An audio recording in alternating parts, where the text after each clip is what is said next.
way back in the beginning. We also started Ohr Somayach in South Africa, which schlepped me down there to the Dark Continent.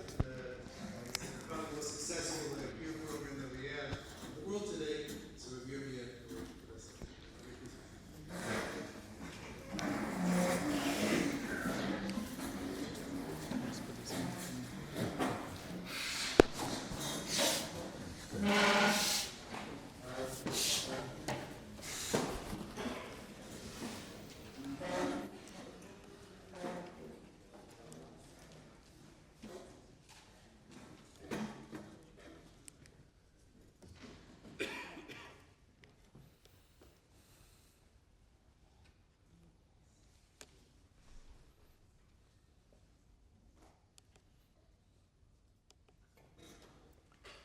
Rosh Yeshiva,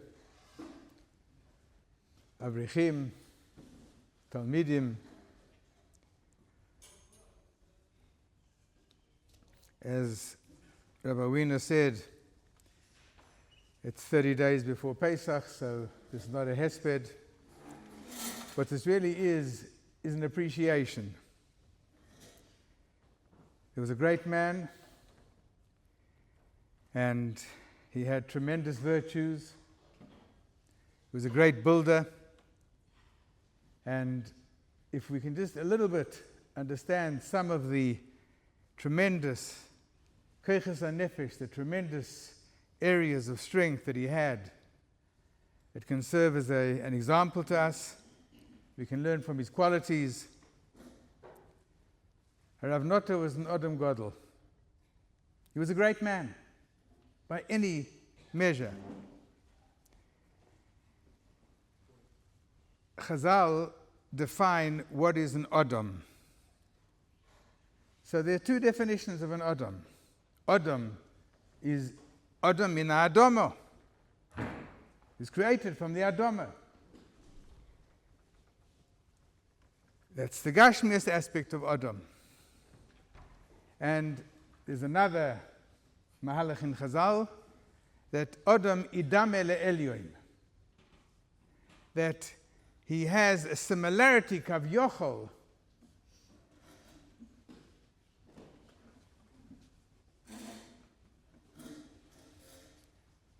to the Elyon, to HaKadosh Baruch Hu. The Maharal explains this in a slightly deeper manner, and he says, if, for example, there's some virgin piece of land, it could be a swamp, could be a desert, but this piece of land, and that is the essential nature of land, if cultivated correctly, if taken care of, this land can become an absolute garden of lush vegetation. It can become the very essence of mankind's livelihood in this world, if man knows how to cultivate. So says the Maharal, Be'etzem, it's all about potential. That is the essence of the Adama, and that is the essence of an Adam, is potential.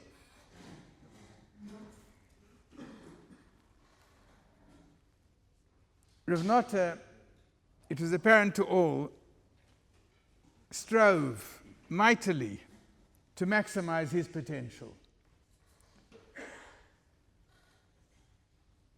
He carved out for himself a life's mission, and he pursued it with tremendous dedication, with tremendous passion, putting his entire being and his entire heart into it. It was clear that Rav Nota, for all the years I was zeicher to know him, when he was relatively a youngster, in the early days of Ohr Somayach, and I had the schus of working for him and working with him, sometimes traveling with him, teaching, learning for many years. Nota had always about him, there was a sense of urgency. When it came to this life's mission, of trying to take care of a lost generation, of trying to restore a lost generation back to its roots, You sensed in Nota a sense of tremendous urgency, almost a desperation.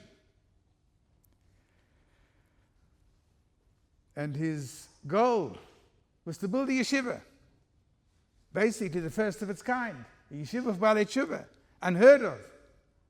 Bichlal, the concept of Balei Tshuva. They used to talk about der Baal Tshuva.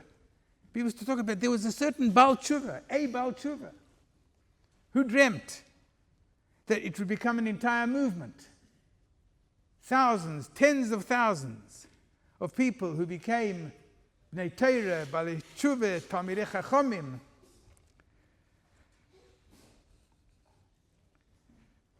So Nota was driven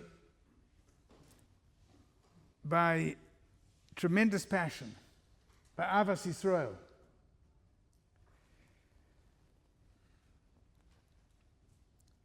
Like every Torah endeavor, Kesef Minalan, the Gashmias, Nota became a gigantic fundraiser. And he would equipped, and I believe he used it in his droshes, that he once walked into a boardroom, very plush, mahogany table, very dignified, wealthy people with the airs of wealth all about them. And when this fundraising rabbi walked in, he felt that they wanted to dive for cover under the table, duck behind the curtains. And Nota said, that's Schnorrer power.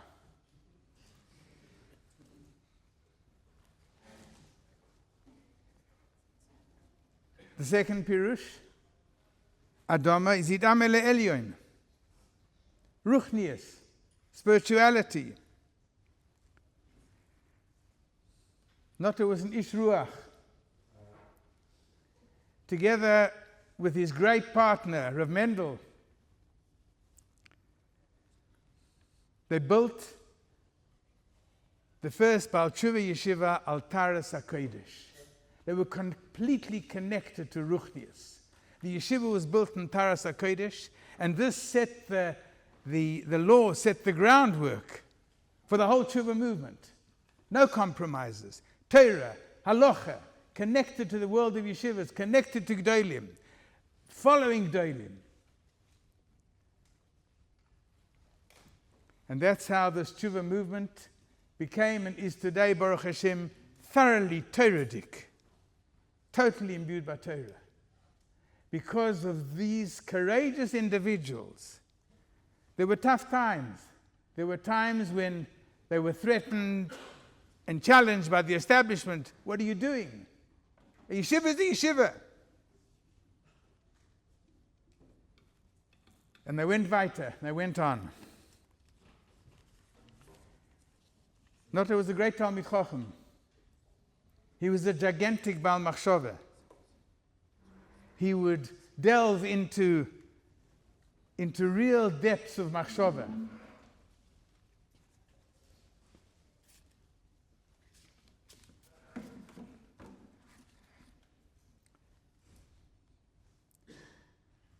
I say Nota because of the Yedidus, but is Harav Agoyen, Rav Nota.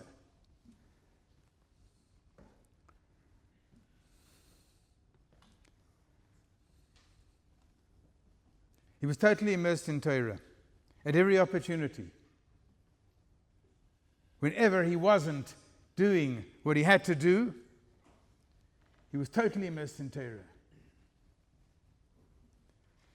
I recall many times when they brought terrified recruits.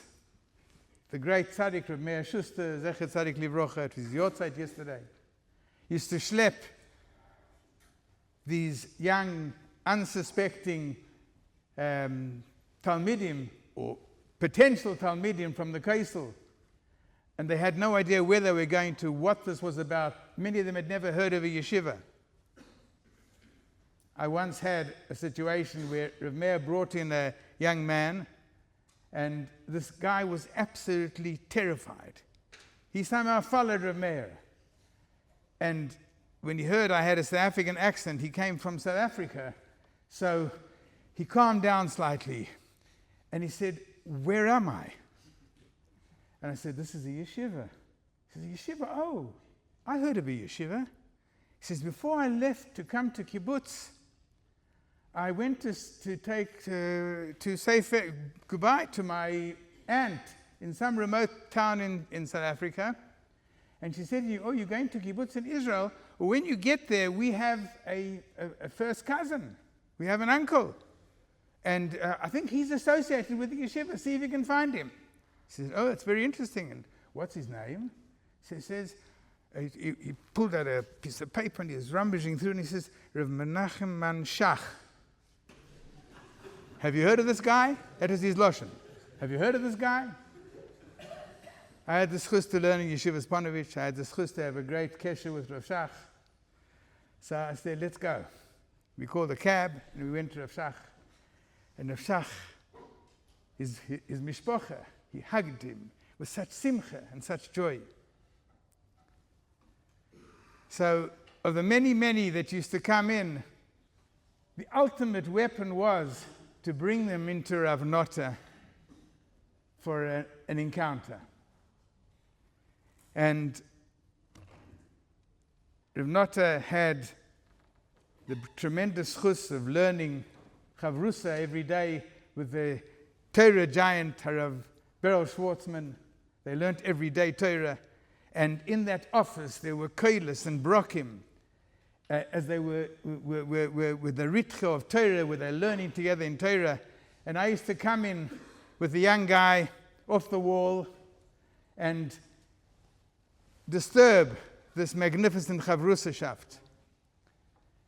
And Rav Nota would immediately give this fellow a dazzling smile and proceed to start telling over a shtiklach of Torah with tremendous sophistication, tremendous beauty, peppered with jokes, appropriate, just to engage them.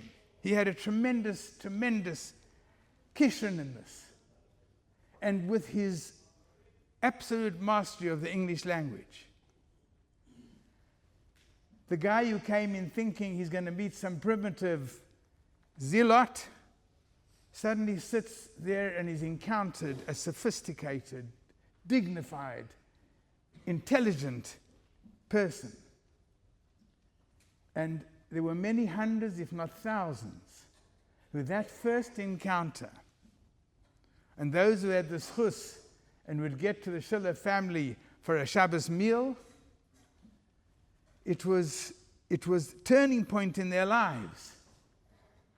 Because there was a great man who was completely imbued with Torah, with passion for Klal Yisrael. And it was felt. The end of Masechta Eidios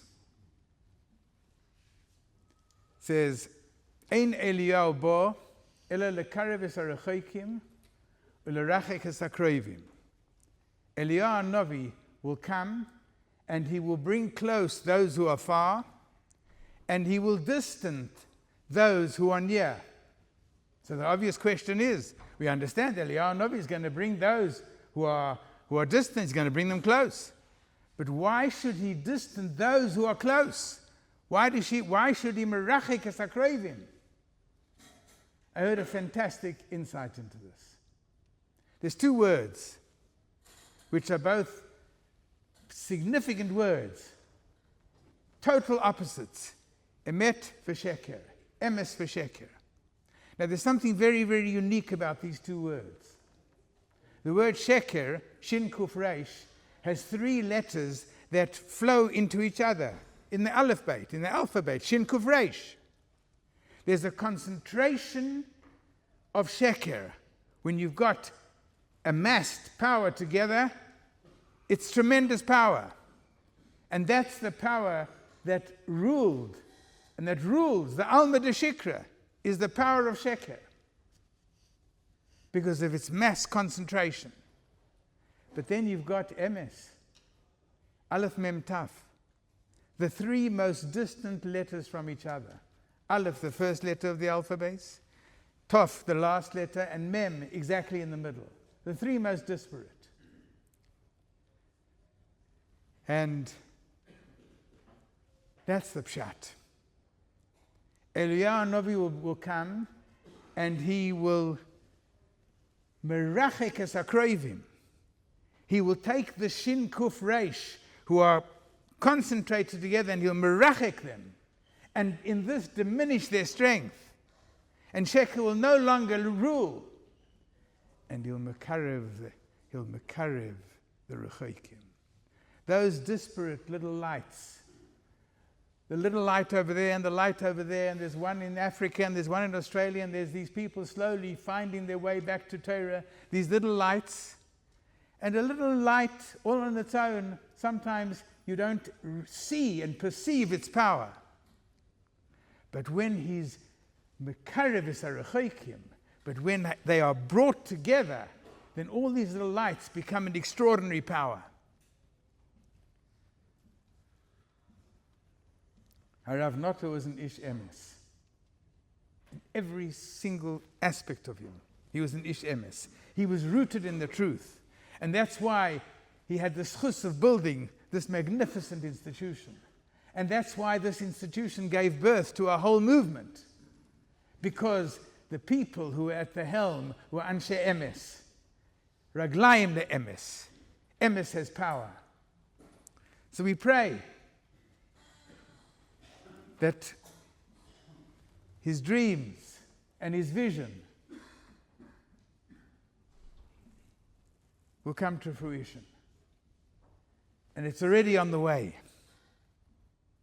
And it's our brocha that the Choshev Rabbonim, Rosh Yeshivas and the family, together with the Rosh Yeshiva here in Ohr Somayach and the great staff, will bring this whole revolution to greater new heights. And that, Im Yitz Hashem, will bring Mashiach Tzidkeinu b'mheru b'yomeinu Amen.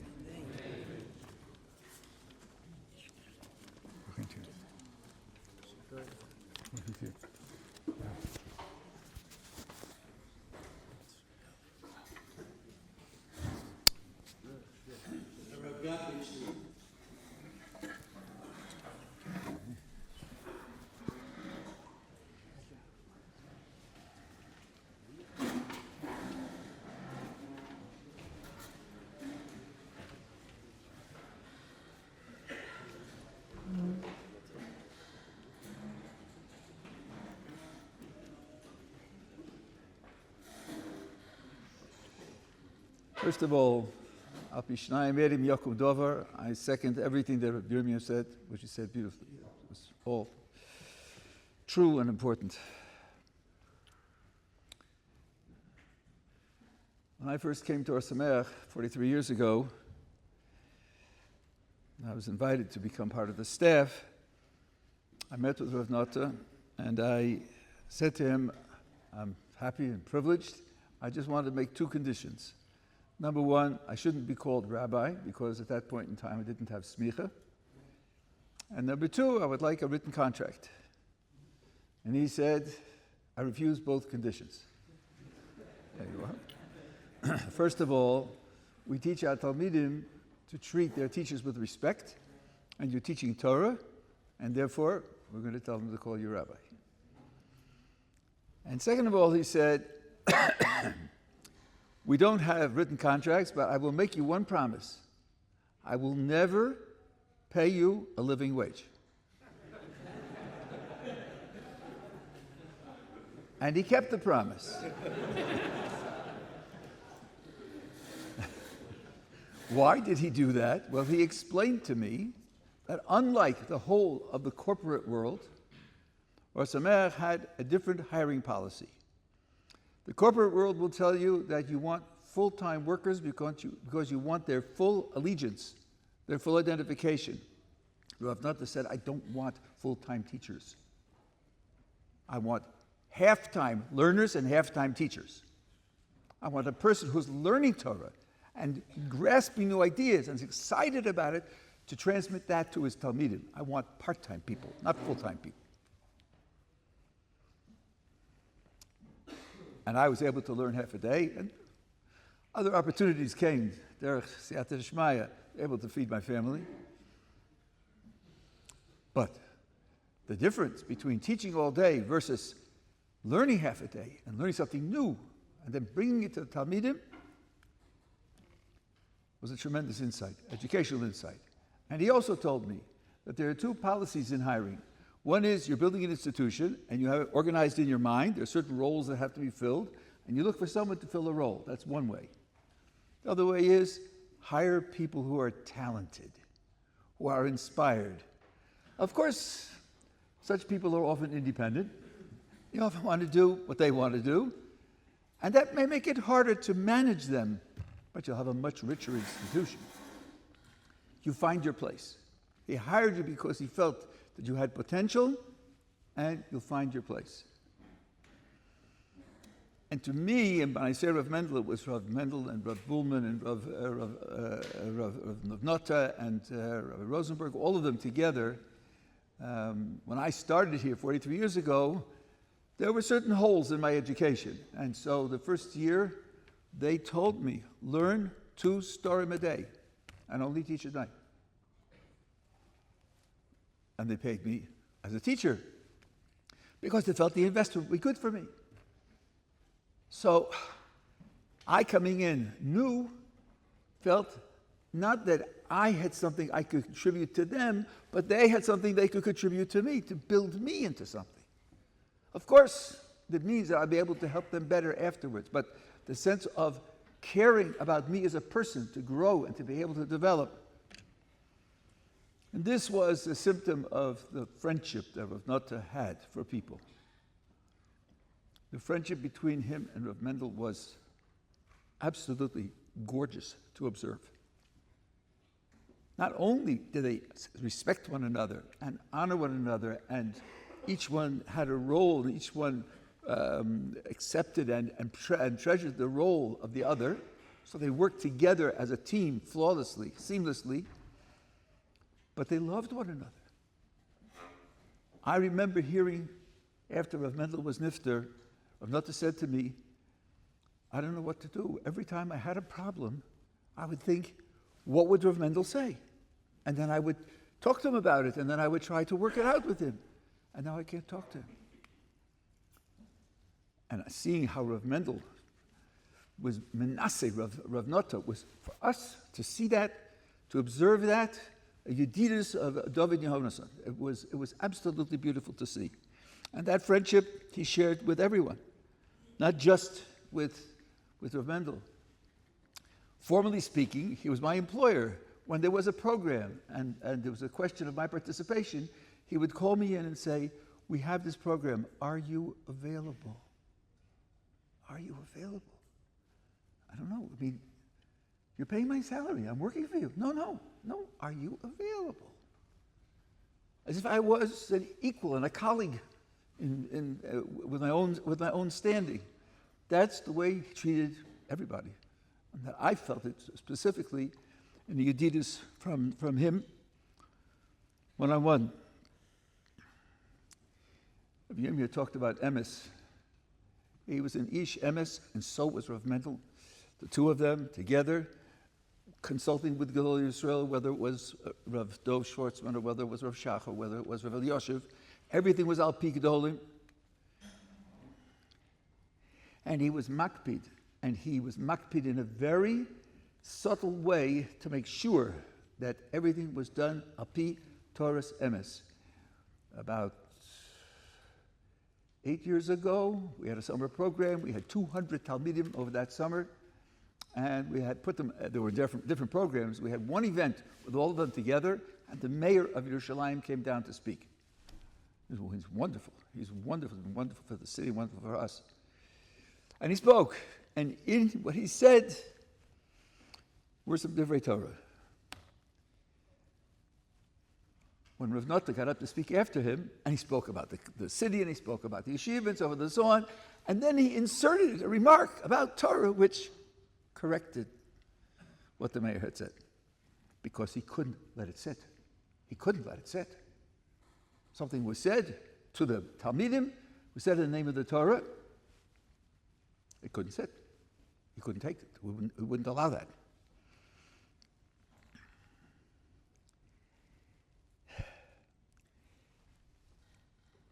I perhaps experienced Nota a little bit more differently from Yirmiyahu.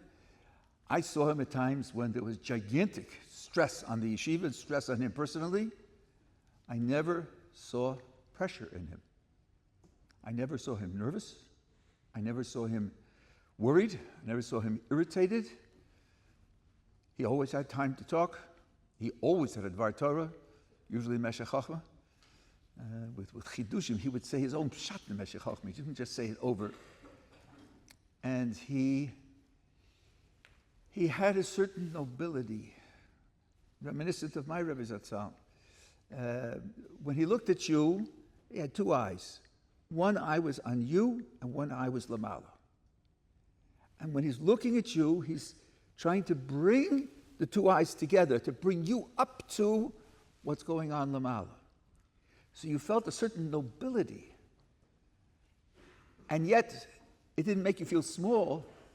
It made you feel the preciousness of having a friend of that caliber. It was an uplifting experience just to be in his presence.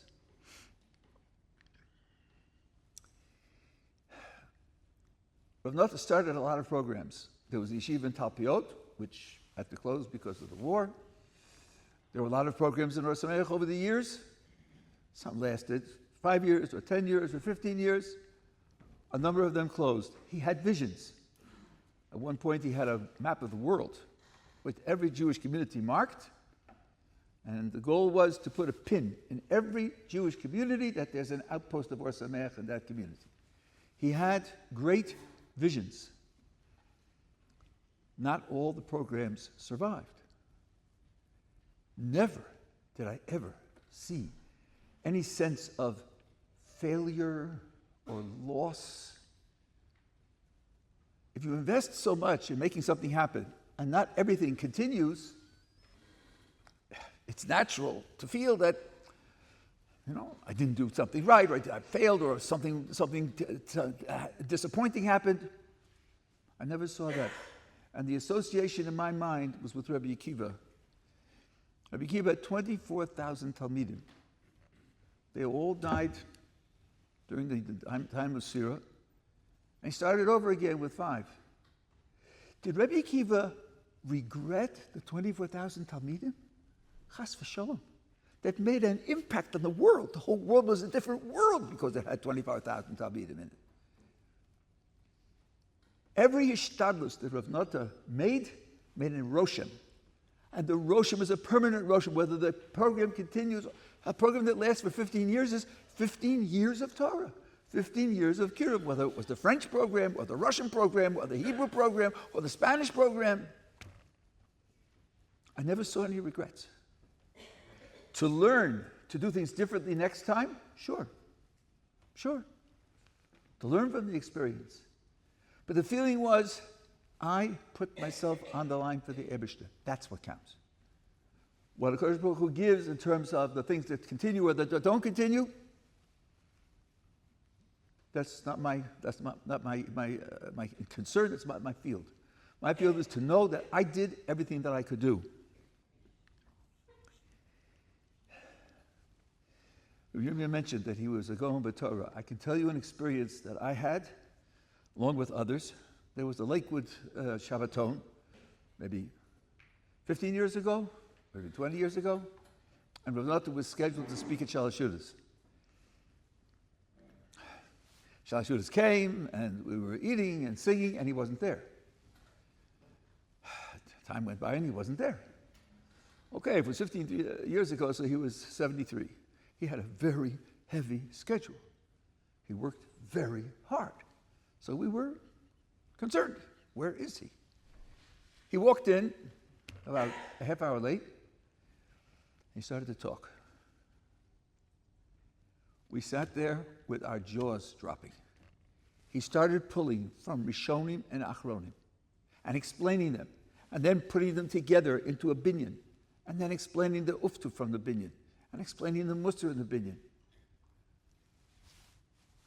Could have been one of the Gedolei Hador. It was astonishing. And we had a little peek into the pnimius of Rav Nota that he usually kept hidden. He usually kept hidden. Yes, he would tell you a Meshech Chochmeh, he would tell you a Sfas Emes, he would tell you, and he quoted Hasidic Shushan, or a Reb Chaim, but there was a tremendous amount of depth there. He used it. And this was symptomatic of the fact that he didn't need recognition. He didn't need recognition. I don't even know if he had any pleasure in it when it came, but he certainly didn't need it. He was working with the Eibishter. He's one of the Tzva Hashem, one of the army of HaKadosh Baruch Hu. And he knew that he was a soldier who was faithful and doing what the Eibishter wanted, and that was enough.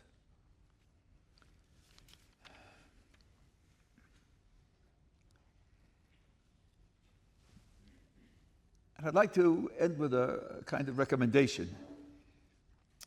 There's a mitzvah of Yibum where if, Rahman al-Atzlon, a man dies without leaving children, so then there's a way a brother should marry the widow and perhaps produce a child. And the Svarim say that that child will be able to pick up the neshama of the father who died without children. That neshama will be represented in the world. So let's make a little cheshbon. If the father had children, then Yibum doesn't take place.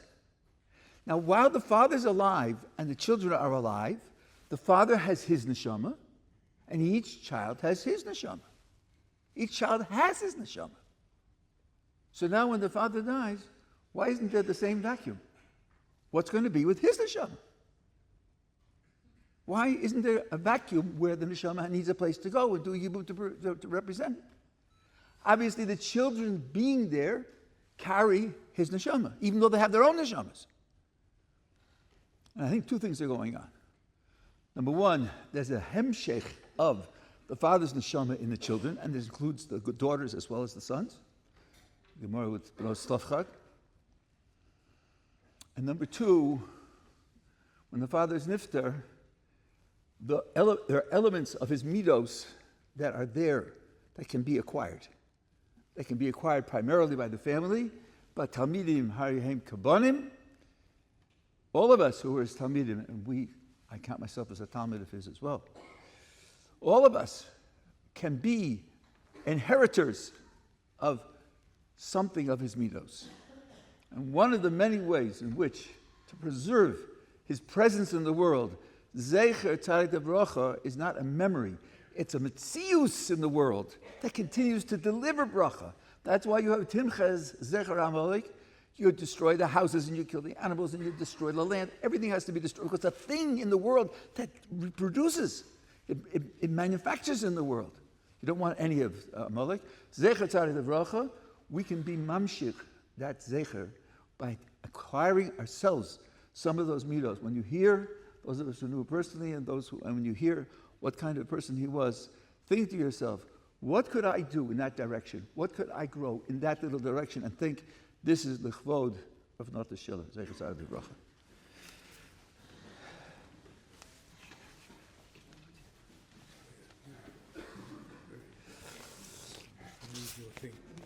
Yeah.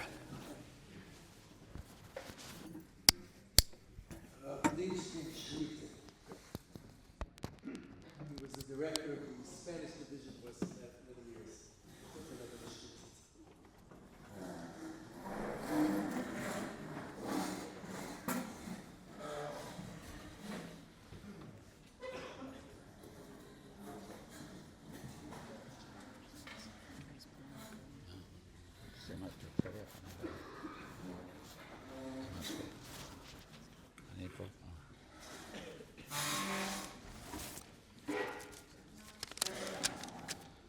אני מוכרח לתת הקדמה קצרה. ברוך השם, אני לא מבין אנגלית. זה נותן לי אפשרות להכין פה רק דרשה אחת. בדרך כלל כשאני הולך לדרוש, אני מפחד שזה שהיה לפניי, או שניים לפניי, אמרו, יגיד אותו הדבר. אז אני צריך להיות מוכן עם כמה דרשות. במקרה הזה, אני מקווה שיש פה יותר שמבינים עברית ממי שלא מבין אנגלית. כן, אחרי הכל אנחנו, ברוך השם, בארץ ישראל, ומותר לדבר עברית. זה לא השפה של הציונים, כמו שאמרו פעם. זה כבר נהפך להיות השפה של המקום. זה השפה. מבחינת הלוכה אמרו, הרי זה נפסק להלוכה, שלא עושים הספיידים 30 יום לפני החג. והייתה כאן שאלה, אמרו לי בשם הרב אלישיב, וכמה תנאים מותר. אחד מהתנאים, בלי ניגון של הספד. ולקרוא לזה כינוס התעוררות. בעצם כל הספד, אומר המשך חוכמו, מביא התעוררות. אז זה קצת משחק מילים, להגיד שזה לא הספד. אני כל הזמן שמעתי שמזכירים את הראש ישיבה, אני סליחה שאני מוחה. זה לא סתם רב נוטה, זה הראש ישיבה הגדול. להקפיד מאוד, לזכרו, להתרגל הראש ישיבה. אפשר לומר עליו מה שאמרו לחופץ חיים, שהחסידוס של החופץ חיים כיסה את הגאונות שלו. חופץ חיים היה קודשים, זרועים, הכל, לא רק משנה ברורה. אבל היה לו הנובה כזאת, חסידוס כזאת, שלא ידעו שזה החופץ חיים. על הראש ישיבה ניתן לומר אותם הדברים בלי גוזמה. היה מגיע פה עם הצעיב שלו, עם התיק שלו, כאילו הוא אחד מהתלמידים באור סומך. וככה נכנס למשרד, וככה נכנס לביס מדרש.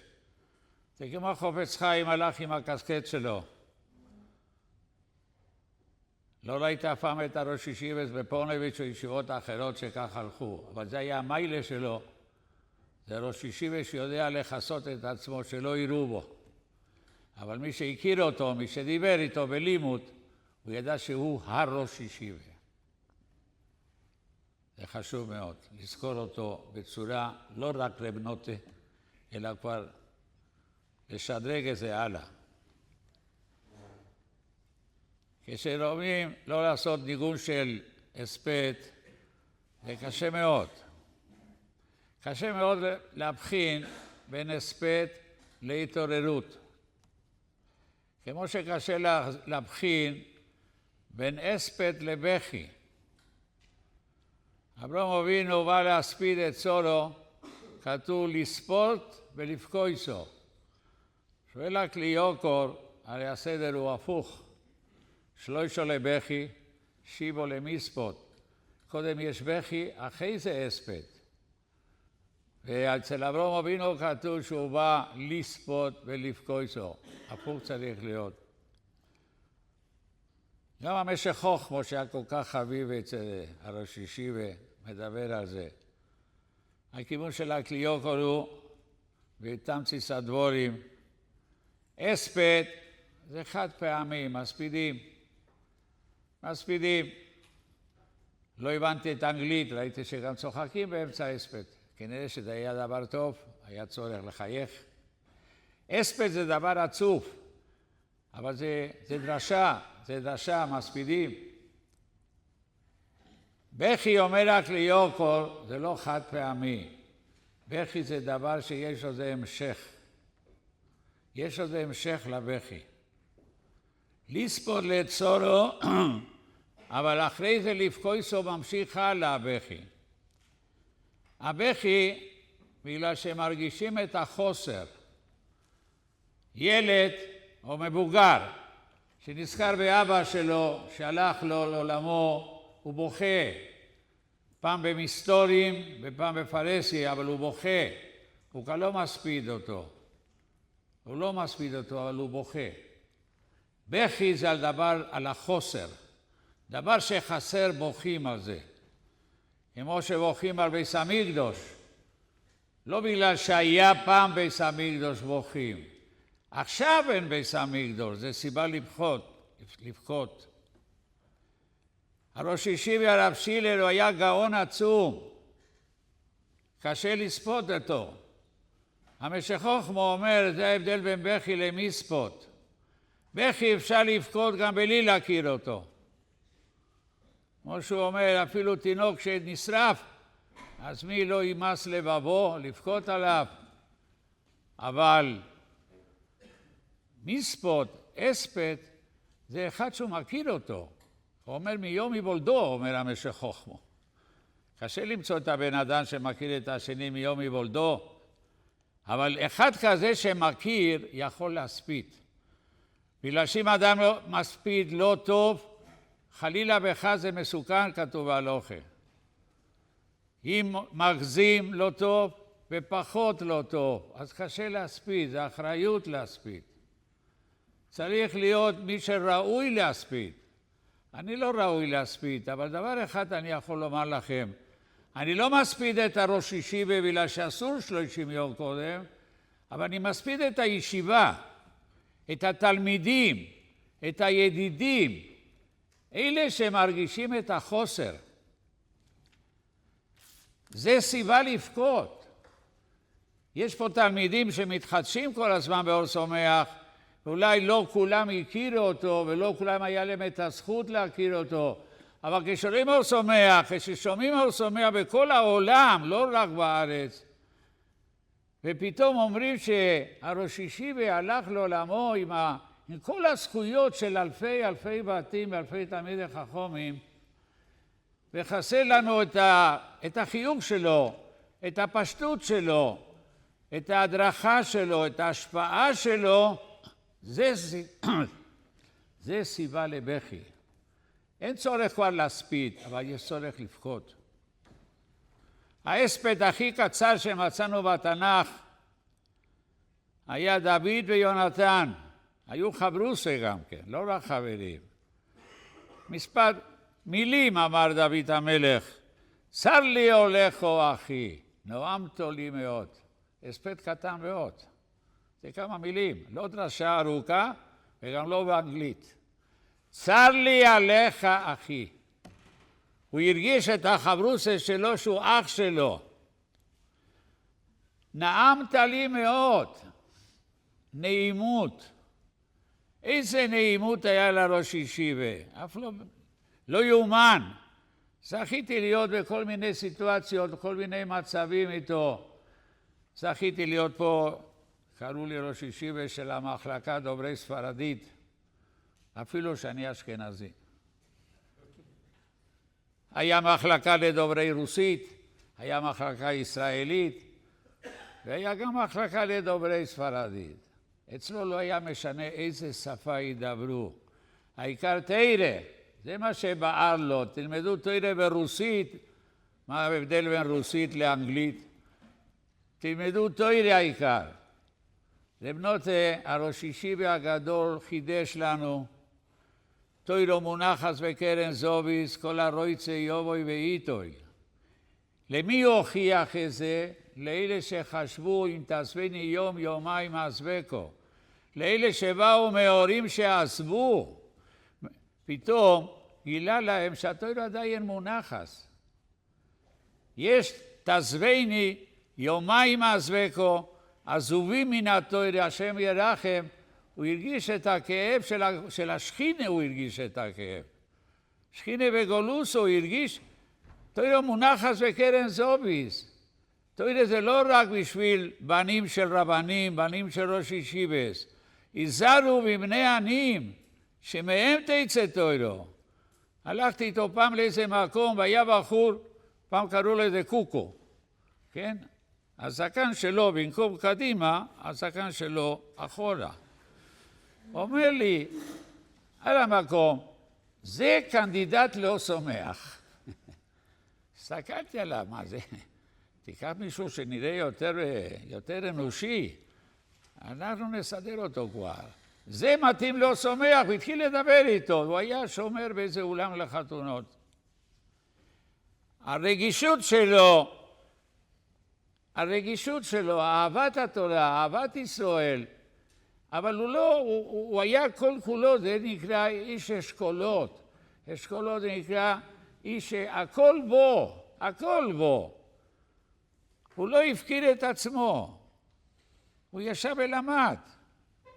הוא לא הפקיר את עצמו. יש אנשים שבגלל הציבור שוכחים מעצמם, אפילו את התפילות של עצמם. לא, הוא חי כמו שצריך. הוא המשיך עם החברוסס, הוא המשיך עם השיעורים.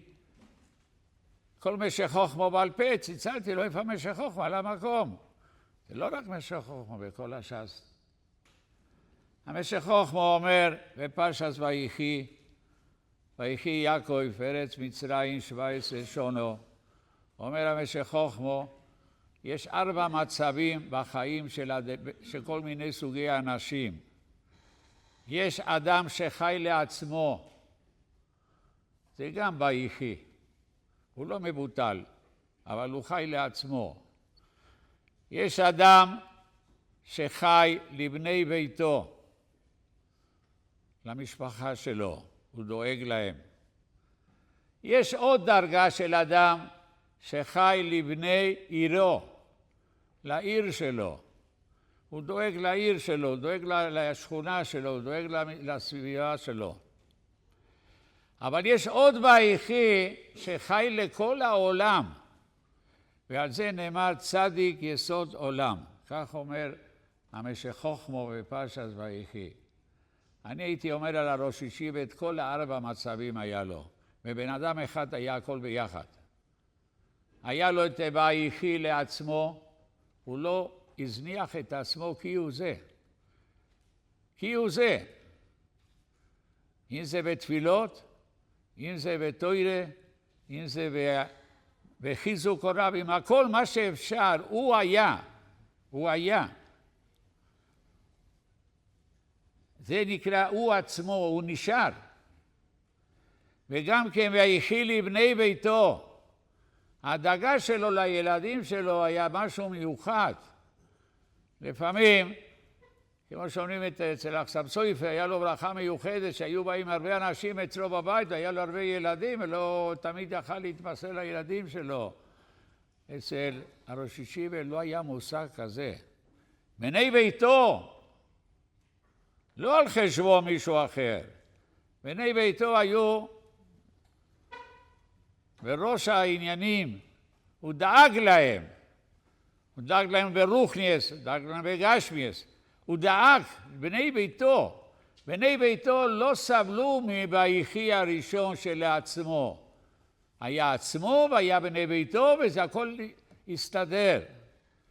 אבל הוא גם היה ביחי לעירו. כל העיר, הוא השפיע על כולם. איפה שהוא היה הוא השפיע. פעם ראיתי אותו עם תיק גדול, לאן אתה נוסע? לזה תעופה, מה עם התיק הזה? יש לי כל הספרים בשביל הדרך, מה אני אעשה בדרך? היה לו אולי 5 ספרים שם, אתם יודעים. לא היה מושג כזה אצלו. הרי כשהוא נסע כל כך הרבה זמן, שהכרתי אותו בהתחלה, נהיינו מחותונים. אז אני לא ידעתי, אמרתי לו נסיעה טובה. אחרי שהוא חזר, אני אומר לו ברוך הבוא. אז הוא אומר לי, אין צורך, אני כבר נוסע עוד פעם. מתי אתה נוסע? אני באמצע, חזרתי ונוסע. מאז לא צלפנתי יותר, כי אני צריך לצלצל אליו כל חודש, להגיד לו ברוך הבוא, צייסכן לשולום, זה כבר קבוע. אז הכרתי את הגדלות שלו, את העוצמה שלו. זה נקרא עירו, אבל זה צדיק יסוד עולם, הוא דאג לכל העולם. אין מקום בעולם שלא יודעים מה זה אור סומך. נפגשתי איתו בדרום אמריקה, מיוחד טובה, בשביל המחלקה של דוברי ספרדית, בעצם היה שלו מספיק עניינים היה לו בראש. הוא לא בא בשביל המוסדות בכלל, רק בשביל המקום המצומצם הזה. הוא בא מיוחד למקסיקו, לפנמה, ונפגשנו שם יום אחד. זה כאילו זה אדם שבא לבקר שם. איזה עוצמה, קשה לנו להכיל אותו.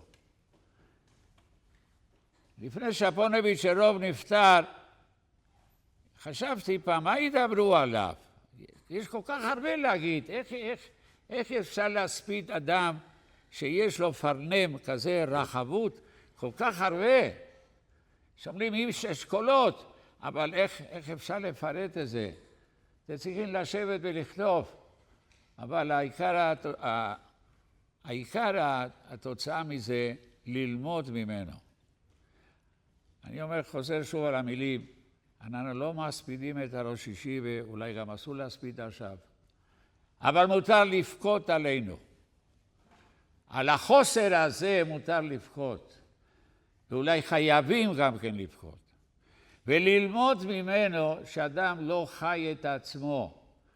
גם כשדואג לשני, זה השני, זה לא הוא. אם אני דואג לו כדי שידברו עליי, אז אומר המשך חוכמו, זה נקרא שאני דואג לי, לא דואג לשני. יש הרבה בעלי חסד, ברוך השם בארץ ישראל בפרט ובכל העולם, אבל יש אנשים בעלי חסד, אם לא תיתן לו את הכבוד הראוי, אז הוא מפסיק להיות בעל חסד. אז מה הוא רצה? הוא רוצה חסד, הוא רוצה כבוד. אם לא ישימו את השם שלו בשלט בחוץ, הוא לא ייתן בניין. ראש ישיבה אמר לי, בניתי בניין, עלה לי כמה מיליונים, והשם של ההוא, השם שלו, השם של הסבתא והשם של הסבא, אבל הוא אומר לי, אין לי אוכל כל יום לבחורים.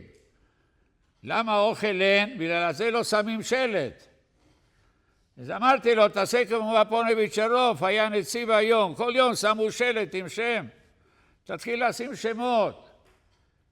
אבל בן אדם שדואג לשם שמיים, לשם שמיים נטו, לא מחפש שלטים, לא מחפש חותמות, לא מחפש שמות. מה שהוא עושה זה ישר לשם שמיים. זה נקרא צדיק יסוד עולם. הראש ישיבה זצ"ל, אסור להגיד שאני מקנא בו, אבל אני בטוח שהוא עלה לעולם מיוחד. מיוחד. הוא נטע כשמו, הוא נטע פה אילנות, לא עצי סרק, אלא עצי פירות, בפירות מתוקים. אין אחד שעבר באור סומך ולא נשאר בן תורה. אני מכיר הרבה צאצאים יוצאי אור שמח. הם קיבלו פה את הגשמק, והוא אמר לי פעם גם כן, אולי זה ידוע, כשהתייעץ עם הרב שך, עם הראש ישיבה הרב שך, שמאוד אהב אותו, מאוד אהב אותו, שדיברנו בהתחלה על השידוך שלנו, אז הרב שך אמר, הרב שילר זה בשבילך, הוא אמר לי. אז הוא, הרב שך אמר לו, היה חילוקי דעות, איך בונים תורה לבעלי תשובה. היה דעה אחת עם הרצאות, עם כל פסיכולוגיה, פילוסופיה. הרב שך אמר, עם תורה יעשו תשובה. סמדרש לתורה, תורה מביא תשובה. תשובה לא מביא תורה. תזכרו, אבל תורה מביא תשובה. שמגלים תורה, אין יותר מזה, אז נדבקים, אז מתלהבים. הרב מפונביץ' היה אומר, השיבנו אבינו לסוידוסךו, וקורבנו מלכנו לבוידוסךו, ואחרי זה והחזירנו בתשובו שלנו לפניך. לא ייתכן תשובה בלי תורה. יש הרבה בעלי תשובס היום, ברוך השם, הדור זכה להרבה בעלי תשובס. ואני לא פעם אחת שואל על בעל תשובה, תגיד לי, מה עשית להיות בעל תשובה? אז הוא אומר, אני התחלתי להניח תפילין, הפסקתי לאכול טרף, ומה עוד? מה עוד? אין לי זמן לאות, אין זמן לאות. זה לא מספיק. קודם לא הנחתי תפילין, ועכשיו כן, זה יפה, הקדוש ברוך הוא אוהב אותו. אבל להיות בעל תשובה בן תורה, זה עבודה אחרת. אצלנו היו אומרים, השגוחה של בעל תשובה תלוי איפה הוא נופל. יכול ליפול אצל תימונים, יש הרבה תימונים אצלנו בבעלי תשובה, אתם יודעים מזה, שרוקדים ברחוב עם גיטרות. לא זה יהדות. יהדות זה תורה. בלי תורה אין יהדות. ארץ ישראל בלי תורה זה גוף בלי נשמה. איך אמר הרב שך, למה קיבלו את התורה בהר סיני ולא בארץ ישראל? היה מתאים פה באסטדיון של טדי קולק, שמה לקבל תורה, ליד הכנסת. אמר הרב שך, לא, שלא ייתנו פסיעה אחד בארץ ישראל בלי תורה. אז קיבלו תורה בחוץ לארץ, כדי להיכנס עם תורה. הראש ישיבה זצ"ל השאיר פה ירושה גדולה מאוד. לא ירושה של מיליוני דולרים, אבל ירושה של מיליוני זכויות. מיליוני זכויות. כל הבני תורה וכל התלמידי חכמים שיצאו מפה. אני זוכר כמו היום השמחה שלו, אחד מהבחורים הוציא ספר על נוזיר. הוא רקד משמחה, הוא אומר לי, תראה, יש לנו כבר מחברי ספורים פה באור שמח. אני אקצר, סליחה שדיברתי הרבה, אני מקווה שהבנתם את העברית, כן, יותר טוב מה שאני לא הבנתי את האנגלית. הקדוש ברוך הוא ייתן שהזכויות של הראש ישיבה זצ"ל ימשיכו, והישיבה תמשיך על אותו התקן. תורה ותורה ותורה מביא תשובה. זה היסוד שלו בכל החיים. הוא היה דוגמה לתורה, הוא היה דוגמה לצדקס, הוא היה דוגמה למידס, ולכן אני אומר, צר לי הולך אוכי. היית כמו אח שלי, נועמת לי מאוד. הנעימות שהיה לי איתו, זה נעימות מיוחדת. אסור להגיד אספת עם ניגון, אבל יש ניגון של הלב. הניגון של הלב מותר לי. זה לא ניגון שעושה סנסציות כמו הניגון שעושים. הקדוש ברוך הוא ייתן שהישיבה תמשיך עד ועד בכלל ביאת המשיח, ונזכה לתחיית המתים בקרוב ממש, והרבנית שלו שכל כך הרבה עשתה בשבילו ובשביל הישיבה, הקדוש ברוך הוא משלם לה עם הנחת מהילדים, עם התורה שיש בבית. הקדוש ברוך הוא ייתן לה בריאות על כל המאמצים, מה שהיא עשתה, הפקירה את עצמה, כמו שהר"ן אומר בנדורים, אישו מפקירה עצמו. היא הפקירה את עצמה בשביל האידאל הזה של להקים מקום תורה בארץ ישראל. עזבו את הכל, וכאן בנו את הבית המפואר הזה. הקדוש ברוך הוא ידאג לה ודאי. הקדוש ברוך הוא ייתן לה באמת אריכות ימים ושונים, ותמשיך מה שהיא יכולה בתוך המשפחה. והמשפחה תמיד יזכרו את אבא שלהם, מי שחי לעצמו, מי שחי לבני ביתו, מי שחי לעירו, ומי שחי לכל העולם. הקדוש ברוך הוא ייתן לנו עוד מעט שמחות, ונזכה לישועת השם. צריכים המון זכויות, צריכים הרבה זכויות, כלל ישראל בצלה גדולה לכלל ולפרט. תוירו מגנו מצלו, אור שמח שומר פה על כל האזור. כל התוירה של ארץ ישראל, כל התוירה של כל העולם, זה הזכות של עם ישראל, לא כוחי בעצם יודי, אלא תוירה. אנחנו לא מבינים את זה, אבל זה מציאות. תוירה מצילה, תוירה מגן. הקדוש ברוך הוא ייתן למשפחה לעבור את התקופה הזאת, כמו שהלוכי, ולהמשיך את הדרך הגדול הזה, לתת ולתת לתת לאחרים. מי שנותן הוא מקבל. הקדוש ברוך הוא ייתן שנשמע במשפחה בעם ישראל בסור אסתוי ושומם ביומין.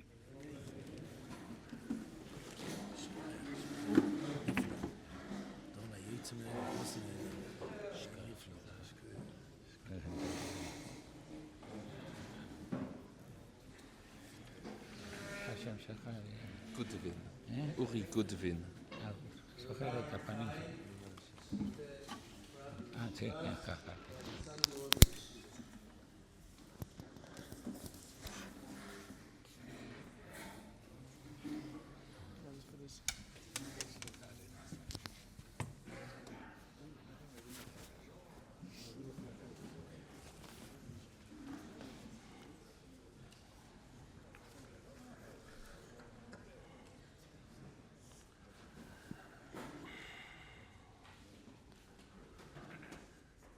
Like we heard that this is more of a kind of Hisorerus, I think it would be apropos for me just to say some of the Torah that I heard from my Shver over the years. I can still hear his stentorian voice, tinged with compassion, a sense of urgency and passion. His unparalleled felicity, his inimitable style, which transformed and transfigured so many who were able to hear his drasha. Anyone who ever heard any of his drashas, it was a transcendental experience. It left an indelible impression, truly life-changing. Many years ago, I was a bacher in Pachad Yitzchak, and I just happened to walk into Ohr Somayach. I was then maybe 20 years old, and serendipitously, I walked into a shver of some guy I didn't know. And I just sat in, and I listened to this drasha. And after the drasha, I was literally in a swoon. I said, the profundity, the depth, the eloquence, how edifying, how scintillating. I couldn't believe it. I never heard anything like it. Little did I know, a couple of short years later, I would refer to him as Abba. I remember at that the first time I saw him, he quoted a Meshech Chochmah, surprisingly. And he was dealing with the question of why is there a juxtaposition in the pasuk V'ahavta re'echa kamocha v'ani Hashem, right? The golden rule, V'ahavta re'echa kamocha, but the last two words are v'ani Hashem. This is one of my Shver's favorites. And I said, what does A got to do with B? His first answer was, there are many loves in the world. But most of the loves are somewhat tainted, are somewhat self-serving. Meshech Chochmah Meir Simcha explains, the poor man loves the rich man because he needs something from him. Even spousal love is predicated on a commitment of reciprocity. Each spouse giving to the other something that the other one doesn't have. Parental, familial, filial, all of these loves are based on expecting or getting some return. You want something back. There's only one love that is pristine, untainted, unadulterated. And that is the love of the Rebbeinu Shalom for us. The Rebbeinu Shalom doesn't love us because he expects some type of kickback. He doesn't need anything from us. This that we have mitzvahs is totally for our benefit. Like the pasuk says in Iyov, "In tzedakta ma titen loi, ma yikach miyodcha." We can't give the Rebbeinu Shalom anything. So why does he love us? It's a mystery. Why does he love us? He just loves us because we are. He just loves us because. He just loves us because we exist. Says Rameir Simcha, the pasuk is a hekish. The juxtaposition, V'ahavta re'echa kamocha ani Hashem. The pasuk is saying, just like I love you, every individual, for no reason at all, not because I need anything from you. So is the way, that is the way you have to love each and every Jew. V'ahavta re'echa kamocha. You have to love each and every Jew. How? We have to try to emulate that it should be exactly like God loves every person, for no reason at all. Just because we are, just because we exist. When I was there in Ohr Somayach, again, 19 years old, before I met my intended, before I even knew the name Schiller, I started talking to some of the boys. I said, who is this? Who is this man? I said, well, he's a Rosh Yeshiva. I'm like, wow, you guys are really blessed to have such a prominent figure to teach you. And they said, no, in actuality, he only speaks sporadically. I'm like, why? He says, well, most of the time, a good chunk of his time, he's fundraising. I said, really? He said, yeah, in Ohr Somayach, most of us can't pay tuition. We don't have any parental support. So he's taken on the burden of keeping the yeshiva afloat. I was shocked to the core. I'm like, are you telling me that this man of great erudition, of unparalleled ingenuity, is running around knocking on people's doors asking for money? I guess that can't be. It's unfathomable. It's incomprehensible. Such a person, his abilities, if you'd be learning all day and teaching all day, they said yes. I asked then my interlocutors, I said, is there an apologia to explain such an anomaly? How could it be? They looked at me like I was crazy. They looked at me like I was from Mars. They said, what do you mean? It's simple. It's evident. Rabbi Schiller loves us just because we are. And he wants to afford us a Jewish education, something that we never had. Plain and simple. V'ahavta l'recha kamoicha v'ani Hashem. Love your fellow Jew just because they are. Just like the Rebbeinu Shalom loves you just because you are. Rameir Simcha offers another answer to explain the juxtaposition. V'ani Hashem. We all love Hashem. Everyone in this room and everyone. But in reality, we never saw Hashem. In reality, he's intangible. He's not manifest. He's incarnate. But we love him, and we know he exists. Why do we know he exists? We intuit it a priori, definitely a posteriori, definitely know that he exists. But at the end of the day, he's an abstraction. At the end of the day, we have never seen him. Says Rameir Simcha, V'ani Hashem. Just like you love God even though you've never saw him. But you know he exists. V'ahavta l'recha kamoicha. You have to love every Jew even if you never saw him, even though you have no personal connection to him. Just by dint that he exists, you have to love him. That's the connection. V'ahavta l'recha kamoicha. Love every Jew. Even though you don't know him, you'll never see him, but you know he's there out there somewhere, in some continent, you have to love him. Ani Hashem, just like you love me, even though the Rebbeinu Shalom is, in a sense, an abstraction, an idea.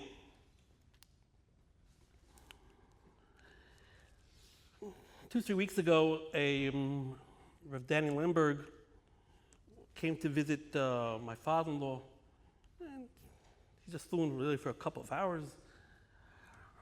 He came back once, twice, and I said, "Wow, Daniel, Rav Daniel, that's really nice. You come to see my father-in-law in the hospital." And he looked at me like I was crazy. He said, "What are you talking about? Do you know who this man is? Do you have any idea how much self-sacrifice your father-in-law, your Rosh Yeshiva did for people that he did not know? Most of the Bachrim in Ohr Somayach he never knew. He just didn't have time to make a connection with them. He was traveling so much. For him, I'm not going to come and visit.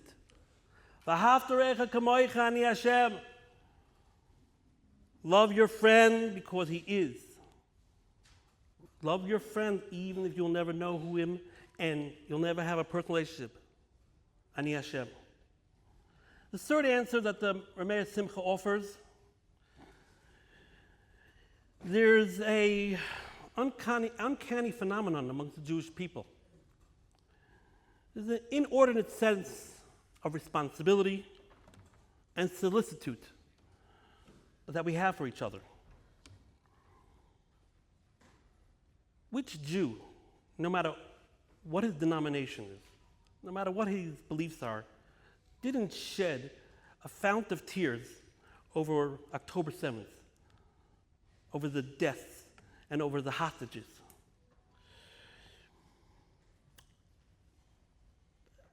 All over the world, it makes a difference, religious, right, left, doesn't make any difference. Everyone was praying. Everyone was petitioning their government. American Jew, European Jew, it didn't make a difference with continent. Everyone felt the pain and still are, obsessively thinking about the plight of our brethren in captivity. Where did the sense of kinship come from? Where did the sense of brotherhood come from? It's unparalleled, it's unrivaled among any other nations of the world. Says Rabbi Simcha, it's because every single Jew that was and will be experienced the Sinaitic revelation. We were all there together. And that left an indelible collective memory, and it created a fraternity that will never be obliterated, irrespective of your beliefs. Something has been seared, has been engraved in our collective soul, and hence we are unified. Hence we are linked. All of us, every single Jew, is moored, is anchored in the Rebbeinu Shalom. We all are rooted in the absolute. And that is what creates this numinous, this preternatural phenomena that every single Jew cares about each other. Yes, there's infighting and there's a little bit bickering here and there. There's no question about that. But the consummate love that we all have for each other is just unparalleled. And it's not just about common heritage or ethnicity. Other nations have that too. It is because we were all together at Sinai, and all of us are rooted in the Rebbeinu Shalom, rooted in the absolute. Says Meir Simcha, v'ahavta recha kamaycha. You don't have to read it just as a commandment. You read it as an attestation. V'ahavta recha kamaycha. It's a truism, a reality. All Jews love each other. All Jews feel a responsibility for each other. How do you explain that? It's inexplicable. The answer is Ani Hashem. It's a proof that there must be a God. It's a proof that we are all rooted in the Rebbeinu Shalom. And that is the only way that we can explain this uncanny, this numinous connection that we have with each other. So again, the ready to read the pasuk, v'ahavta recha kamaycha, it's a reality. The secular is Ani Hashem. It's a proof that there must be a God. What drives the Rosh Yeshiva, my shver, to pursue this quixotic dream that some secular Jew from Harvard or anywhere is going to be interested to learn about a shor falling into a bar?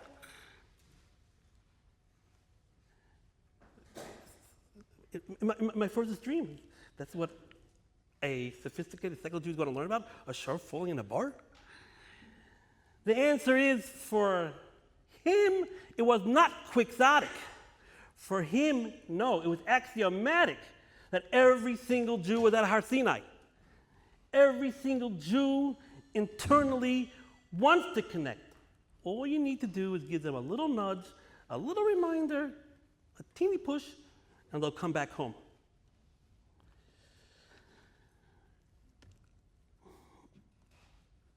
You may think that the traveling that my shver did was on the expense of his family. I would like to say over a chazal that my shver always used to quote. The Gemara says in Brachas, Ein Sur Kelokenu, based on Chana.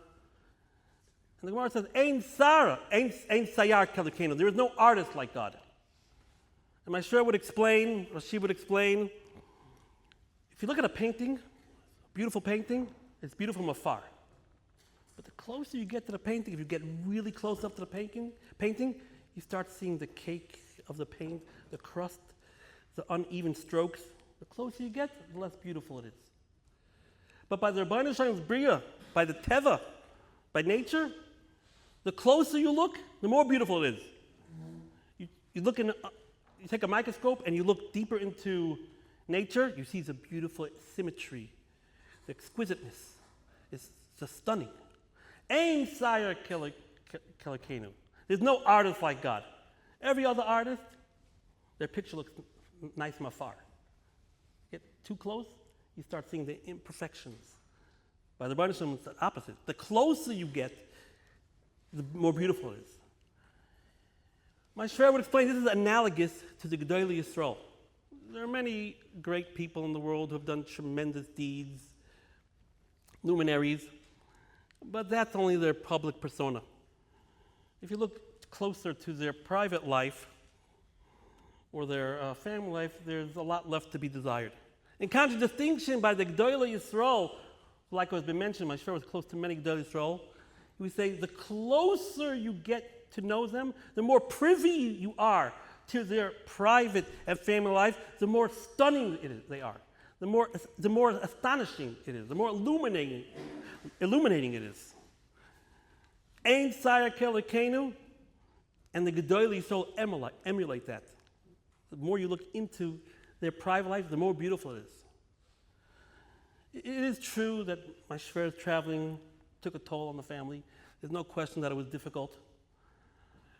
But I could testify that there was not one child, grandchild, or enkelach that he wasn't intimately involved in. There wasn't one scraped knee that he didn't know about. There wasn't one chumash or siddur party that he wasn't involved and aware of. We never felt left out. We never felt like a second fiddle. Never. He was with us all the time, and whatever we needed, anything, he was there. So yes, it was difficult, but we never felt abandoned in any capacity, in any way. Ein Sor Kelikenu, Ein Sayar Kelikenu. This is obviously in the schus of my shviger, the Rabbitson. She was the bulwark, the budris, the fulcrum, the amateur of the Rosh Yeshiva. I mean, if I start talking about what she endured, the hardships, she didn't have the amenities. She didn't have amenities. She didn't have a phone. She didn't have a phone. She didn't have a washing machine. She didn't have nothing. I mean, we can't even fathom what she endured. And this is because of her abiding love for my Shiur, for the Rosh Yeshiva, and her unwavering, unattenuated, unmitigated loyalty to Klal Yisrael. V'ahavta l'reacha kamocha. All of this, none of this would have been a reality without her. It's nothing even to second guess. B'schus nashim sitzkanis negalu, u'b'schusam asidim ligal. The Rambam writes that of all of the Yom Tovim that we celebrate, only Purim will continue the times of Mashiach. All the other Yom Tovim will be abrogated, will be annulled. Only Purim won't. Based on the pasuk, you may Purim Eila lo yavru mitoicha Yehudim v'zichram lo yosef mizarim. The Rebbe Rabbi Yonasan Eibshitz asks, what's unique about Purim, that it's the only yontiv that we're going to celebrate in the Yom Mashiach? And he explains, we know that Mordechai Tzaddik, when he wanted to institute Purim, he wanted it to be a yontiv. He wanted there to be an Issa Malacha. If you look at the first time Purim is mentioned in the Megillah, it says it's a yontif. But he was voted down by the Knesset Gdoila, and they said, no, we don't want to make it into yontif. In lieu of yontif, they enacted Matan Yonim. But Mordechai Tzaddik wanted it to be yontif. The Rebbeinu Shalom wants to fulfill the yearning of a tzaddik. The Rebbeinu Shalom told Mordechai Tzaddik, fine, now it won't be yontif. But la'aseh lavai, I will keep Purim, and not only will I keep Purim, we are going to celebrate Purim like you wanted it. La'aseh lavai, Purim is going to be a yontif in order to vouchsafe the request and the wish of Mordechai Tzaddik. Not too long ago, 4 or 5 years ago, I'm sure I was already in his 80s, I asked him, tell me, what's your assessment of the phenomenal success of Ohr Somayach? You spearheaded the Yeshiva movement. I wanted to hear what his feelings were. So he looked at me and he said, you know, Aaron, I thought I was going to be a lot more successful. I thought I would bring a lot more people back. I thought I'd bring a lot more people back to Avinu Shebashamayim. I looked at him astounded, aghast, agog. I started remonstrating with him. I started posting him the numbers. Just the numbers. Look, thousands, if not tens of thousands, directly connected. And who knows the ripple effect? Who could calculate the ripple effect? And I started remonstrating with him. He put up his hands. He cut short my remonstrance and looked me in the eye and said, Aaron, I expect to be a lot more successful. Tzadik goyzer v'Hashem mekayim. There's no question in my mind. It is eminently clear. In the imminent future, there will be millions attending Ohr Somayach and the other great yeshivas of the world. Kimol Ars Deya Es Hashem Kimayim Liyom Mechasim V'Heishel Leiv Avos Albanim V'Leiv Banim Alavoisam.